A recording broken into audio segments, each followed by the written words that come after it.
जिंदगी में अभी जो फिटनेस रूटीन फॉलो करते हैं, मैं जरूर चाहूंगा, देश भी जानना चाहेगा, क्योंकि नौजवान आपको आपकी हर गतिविधि को देखता है, ये आपको कैसे मदद करता है? पहली बात तो बहुत बहुत धन्यवाद सर, यहाँ पे हम सबको बुलाने के लिए। एक सब लोगों ने फिट इंडिया मूवमेंट के बारे में बात करी और इसके फायदे, इसके लाभ हमको रोज अपनी डेली लाइफ में किसी ना किसी तरीके से दिखते हैं। सबने अपने एक्सपीरियंसेस बताए।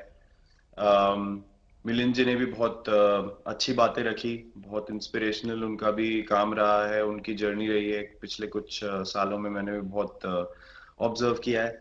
और मेरे खुद के एक्सपीरियंस में सर एक ट्रांजिशन एक्सपीरियंस करने को मिला मुझे कि जिस जिस पीढ़ी में हम खेलना शुरू हुए और जो उस समय खेल की हमारी डिमांड्स थी, वो बहुत तेजी से बदली एक समय के बाद।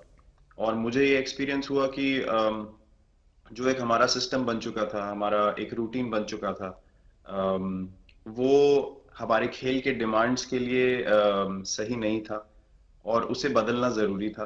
क्योंकि हमारा खेल बहुत तेजी से आगे बढ़ रहा था और मुझे ऐसा महसूस हुआ कि हम कुछ फिटनेस के पॉइंट ऑफ व्यू से पीछे छूट जा रहे थे। हमारी स्किल में कभी कोई प्रॉब्लम नहीं थी। तो एक स्वामी जी ने भी बात रखी, आपने भी बात करी, मिलिंद जी ने भी पहले बताया, एक जो सेल्फ रियलाइजेशन की बात है कि आपको खुद से रियलाइज हो कि मुझे क्या बदलना है अपने अंदर। तो मुझे वो एक समय पे खुद भी एक्सपीरियंस हुआ कि नहीं, फिटनेस जो है वो प्रायोरिटी होनी चाहिए। और अगर मैं आपको ऑनेस्टली बताऊं तो पहले खेल को अच्छा करने के लिए फिटनेस मैंने शुरू करी, लेकिन आज अगर प्रैक्टिस मिस भी हो जाए तो मुझे इतना खराब नहीं लगता। लेकिन अगर फिटनेस सेशन मेरा मिस हो जाए या एक्टिविटी मिस हो जाए तो मुझे ज्यादा खराब लगता है। तो इसके फायदे जो हैं तो सर वो सबसे पहले आपको ये जो नया मंत्र जगा, तो दिल्ली के छोले भटूरे का ही बहुत दुखता हुआ होगा। बहुत ज्यादा सर, मतलब जो अभी हमने थोड़ी देर पहले बात करी कि हमारा जो नेटिव डाइट है, एक जिस रीजन से हम आते हैं उसका जो हम वो खाते हैं, उससे कभी मैंने कभी एक्सपीरियंस नहीं किया कि हेल्थ इश्यूज हुए हो या किसी को कोई बीमारियों का सामना करना पड़ा हो। मेरी खुद के एक्सपीरियंस में मेरी नानी, मैंने बहुत समय तक देखा, इतनी ज्यादा उम्र में भी उनकी हेल्थ हमेशा ठीक रही, हमेशा उन्होंने घर का सिंपल खाना खाया। तो मैं जब पला बड़ा तो शहरी खाना, मतलब बहुत ज्यादा बाहर का खाना होता था, खेलने कूदने जाते थे तो आते जाते बहुत सारी चीजें ऐसी खा ली कि जो हेल्थ पॉइंट ऑफ व्यू से अच्छी नहीं है। तो डाइट का भी एक बहुत बड़ा कंट्रीब्यूशन था, जो डिसिप्लिन नहीं था। तो वो फिटनेस, फिजिकल फिटनेस और डाइट दोनों चेंज करना पड़ा सर। उस उसकी वजह से ही चेंजेस आने शुरू हुए। और मैं इस चीज से इसलिए रिलेट कर पाता हूँ क्योंकि जैसे हमारे खेल में चेंजेस आए, आज की लाइफ की भी डिमांड्स बहुत ज्यादा हो गई हैं, बहुत हेक्टिक हो गई है लाइफ। तो अगर हम अपनी फिटनेस को उस पेस के साथ नहीं रखेंगे, सिंक में नहीं रखेंगे, तो हम पीछे छूटते चले जाएंगे। तो अगर हम लोग अपनी फिटनेस को नहीं इंप्रूव करते तो हमारे खेल में भी आज हम बहुत पीछे छूटते चले जाते हैं। क्योंकि आप सिर्फ अपनी स्किल पे डिपेंड नहीं कर सकते, आपका जो मेंटल स्ट्रेंथ है, वो आपका शरीर कितना तंदुरुस्त है और आपका दिमाग कितना तंदुरुस्त है, उस दोनों का एक कॉम्बिनेशन साथ में चलता है। तो अगर मेरा शरीर सपोर्ट नहीं कर रहा है जो मेरा दिमाग सोच रहा है, तो मैं जो करना चाहता हूँ मैं नहीं कर पाऊंगा। तो मुझे आपके ये छोटे सामने छोटे कैलोरी चेंजेस। कम करने का भी तो चैलेंज रहता होगा, और इतना बड़ा काम करने का भी चैलेंज रहता होगा। उसको कैसे हैंडल करते हैं? सर मैंने अभी जो अपने अनुभव में मैंने ये चीज एक्सपीरियंस करी है वो ये है कि खाने के बीच में समय देना बहुत जरूरी है।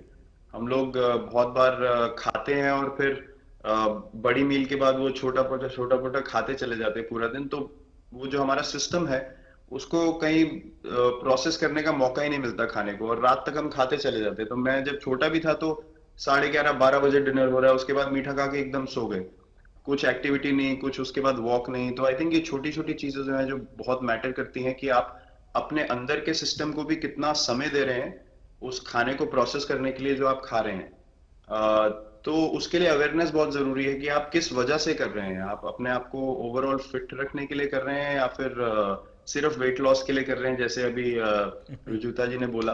तो प्रायोरिटी बहुत जरूरी है अपने दिमाग में कि आप आपकी इंटेंशन ठीक होनी चाहिए, फिर अकॉर्डिंगली आपके रिजल्ट्स भी वैसे ही आएंगे बाहर। मैंने सुना है कि इन दिनों टीम के लिए एक योयो टेस्ट हो रहा है। क्या ये कैप्टन को भी ये योयो टेस्ट करवाना पड़ता है कि आपको छुट्टी होती है? और योयो टेस्ट होता क्या है? क्या क्या क्या करना पड़ता है? सर टेस्ट ये बहुत जरूरी था फिटनेस पॉइंट ऑफ व्यू से। अगर आप ग्लोबल फिटनेस लेवल्स की बात करें तो बाकी टीमों से हमारा लेवल अभी भी कम है, और हम चाहते हैं कि वो लेवल हम ऊपर लेके जाएं। जो एक बेसिक रिक्वायरमेंट है आज की डेट में, हम लोग फोकस करते हैं कि जैसे T20 मैच हो गया या वनडे मैच हो गया, वो एक दिन में खत्म हो जाता है। लेकिन अगर हम टेस्ट मैच की बात करें जो 5 दिन आपको खेलना है, हर शाम को आपको वापस जाना है, अगले दिन फ्रेश आना है, तो उस पॉइंट ऑफ व्यू से ये फिटनेस जो स्टैंडर्ड था वो बहुत जरूरी था। और मैं सबसे पहले मैं ही जाके भागता हूँ, और ये कंडीशन है कि अगर मैं भी फेल हो जाऊंगा तो सिलेक्शन के लिए मैं भी अवेलेबल नहीं हूँ। तो आई थिंक ये सिस्टम और ये कल्चर सेट करना बहुत जरूरी होता है। और उससे क्या होता है सर, ओवरऑल एक जो फिटनेस लेवल है टीम का बढ़ेगा। जैसे टेस्ट क्रिकेट में हमारा बहुत बार होता है कि आप थके हुए हैं, तीसरे दिन आके आपको, जैसे हमारे फास्ट बॉलर्स हैं आज की डेट में, वो दुनिया में सबसे ऊपर है, तो उनको अगर दूसरे तीसरे चौथे दिन आके वो एफर्ट डालना है फील्ड पे, तो वो डाल सकते हैं। पहले क्या होता था, स्किल हमारे पास हमेशा से रही है, लेकिन शायद जो मैंने आपको बोला वो ट्रांजिशन मैंने जो एक्सपीरियंस किया, हम लोग वो जरूरी समय जो आता है जहाँ पे शरीर थक जाता है और टीम को आपकी जरूरत है, वहां पे परफॉर्मेंस जो है हमारी डिप हो जाती थी और दूसरी टीम जीत जाती थी। आज की डेट में हमारी फिटनेस की वजह से हम वो जरूरी समय में उस चीज को कैपिटलाइज कर पा रहे हैं और हमारे रिजल्ट्स उसी तरीके से आ रहे हैं। तो एक एक sir benchmark I think elite sports में होना जरूरी है, उससे एक फिटनेस विराट कल्चर जी, बना। मैं देख रहा हूं कि आपका टाइम मैनेजमेंट तो है ही है, लेकिन फिर भी आपकी एक्टिविटी इतनी नजर आती है ना, मैं भी कभी कभी फॉलो करता हूं। कभी थकान नहीं लगती क्या आपको? सर थकान अगर मैं ऑनेस्टली आपको बोलूं, थकान हर किसी को होती है। अगर आप फिजिकल एफर्ट करेंगे तो थकान होगी, लेकिन अगर आपका लाइफस्टाइल अच्छा है, अगर आप खा अच्छा रहे हैं, अगर आप फिटनेस रेगुलरली कर रहे हैं, आपकी रिकवरी अच्छी है, तो आपकी स्लीप अच्छी है, स्लीप पैटर्न्स अच्छे हैं, तो आपकी रिकवरी तेज होगी।